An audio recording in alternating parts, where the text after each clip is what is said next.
குழந்தை இயேசுவை பார்த்த பின்பு ஞானிகள் ஏரோது மன்னனிடம் திரும்ப வரவில்லை என்று அவன் அறிந்தபோது மிகவும் கோபம் கொண்டான். பின்பு அந்த கோபம் கொடூர முடிவாக மாறியது. அதன் பின்பு அவன் பெத்லகேமிலும் அதன் எல்லையிலும் இருந்த 2 வயதிற்கு கீழான அனைத்து குழந்தைகளையும் கொல்ல முடிவு செய்தான். பின்பு ஒரு குற்றமும் அறியாத குழந்தைகள் இந்த ஏரோது மன்னனின் கோபத்திற்கு ஆளாகினர். ஒரு குழந்தையை கூட விட்டு வைக்காத உத்தரவு. குற்றமில்லாத குழந்தைகள், ஆயுதமில்லாத குழந்தைகள். ஆனால் ஒரு ராஜாவின் பயத்திற்கு அந்த குழந்தைகள் இரையானது. அந்த நாளை வேதகமம் மறைக்கவில்லை. மத்தேயு 2:17-18 கூறப்பட்டுள்ளது. தீர்க்கதரிசி எரேமியாவின் மூலம் சொல்லப்பட்ட வசனம் நிறைவேறியது என்று. அப்படியென்றால் முன்பாகவே எரேமியா தீர்க்கதரிசி இச்சம்பவத்தை குறித்து அறிவித்திருந்தார். ராமாவில் ஒரு சத்தம் கேட்கப்பட்டது, அழுகையும் மிகுந்த கதறலும். ராமா என்பது யூதாவில் ஒரு பழமையான இடம். இஸ்ரவேலின் தாய்மார்களில் ஒருவரான ராகேல் தன் பிள்ளைகளுக்காக அழுது ஆறுதல் அடைய மறுத்தாள். அப்படியென்றால் பிள்ளைகளை இழந்த தாயின் துயரத்தை எந்த ஆறுதலும் குறைக்க முடியாது என்பதை காட்டுகிறது. எரேமியா 31:15 கூறப்பட்டுள்ள தீர்க்க தரிசனம் இங்கு நிறைவேறுகிறது.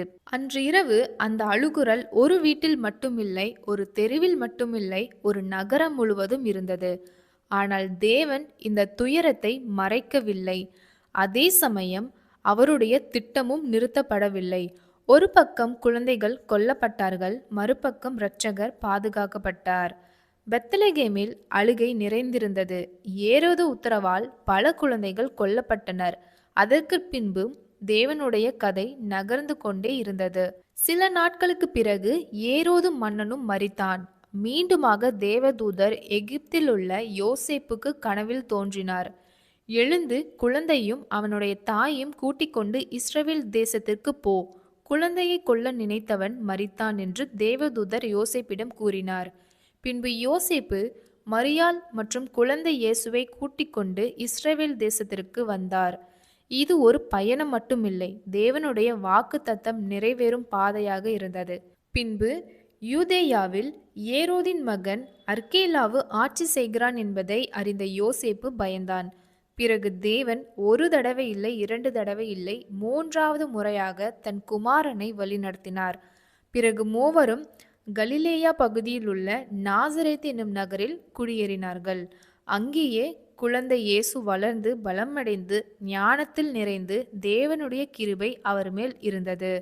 குழந்தை இயேசு வளர்கையில் அரண்மனை இல்லை, அதிகாரம் இல்லை, சாதாரண வாழ்க்கையை வாழ்ந்தார். இதனால் அவர் நாசரேத்தின் இயேசு என்று அழைக்கப்பட்டார்.